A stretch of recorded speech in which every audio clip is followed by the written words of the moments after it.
പ്രിയമുള്ള സഹോദരങ്ങളെ, പ്രഭാതവന്ദനം.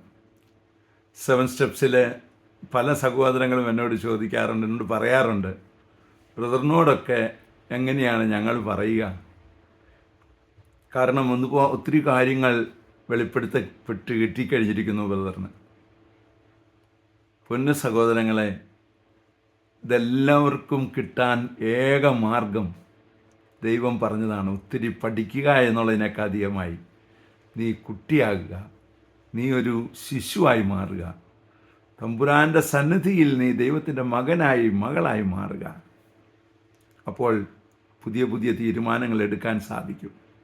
കൂടുതൽ പഠിക്കാൻ, കൂടുതൽ വായിക്കാൻ, കൂടുതൽ വചനങ്ങൾ ധ്യാനിക്കാൻ ഒക്കെ നിനക്ക് സാധിക്കും. ഒരു കുഞ്ഞു കൊച്ചിനാണ് എപ്പോഴും അമ്മയുടെ അടുത്ത് നിൽക്കാൻ പറ്റുക, അപ്പൻ്റെ അടുത്ത് നിൽക്കാൻ പറ്റുക. ഇച്ചിരി വളർന്നു പോയാൽ നീ പുറത്തിയാടും. അതുകൊണ്ട് കർത്താവിൻ്റെ സന്നിധിയിൽ എപ്പോഴും കുഞ്ഞുങ്ങളായി കഴിയുക. അതിനുള്ള കൃപാവരം നമുക്ക് ഏവർക്കും ലഭിക്കട്ടെ പ്രാർത്ഥിക്കുന്നു. ദൈവിക രഹസ്യങ്ങൾ വെളിപ്പെടുത്തി കിട്ടാനുള്ള മാർഗമാണ് കേട്ടോ. പ്രാർത്ഥിക്കാം. പരിശുദ്ധ അമ്മേ സഹായിക്കണേ.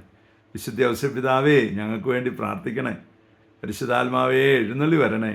പരിശുദ്ധ പരമ ദിവ്യകാരണത്തിന് എന്നേരവും ആരാധനയും സ്തുതിയും പുകഴ്ചയും ഉണ്ടായിരിക്കട്ടെ. ആമേൻ. നമ്മുടെ കർത്താവായ യേശുക്രിസ്തുവിന്റെ കൃപയും പിതാവായ ദൈവത്തിന്റെ സ്നേഹവും പരിശുദ്ധാത്മാവിന്റെ സംസർഗവും സഹവാസവും സ്നേഹവും ശക്തിയും കൃപയും എല്ലാ അനുഗ്രഹങ്ങളും സമൃദ്ധമായി നിങ്ങൾ ഏവരോടും കൂടെ ഉണ്ടായിരിക്കട്ടെ, ഇപ്പോഴും എപ്പോഴും എന്നേക്കും. ആമേൻ.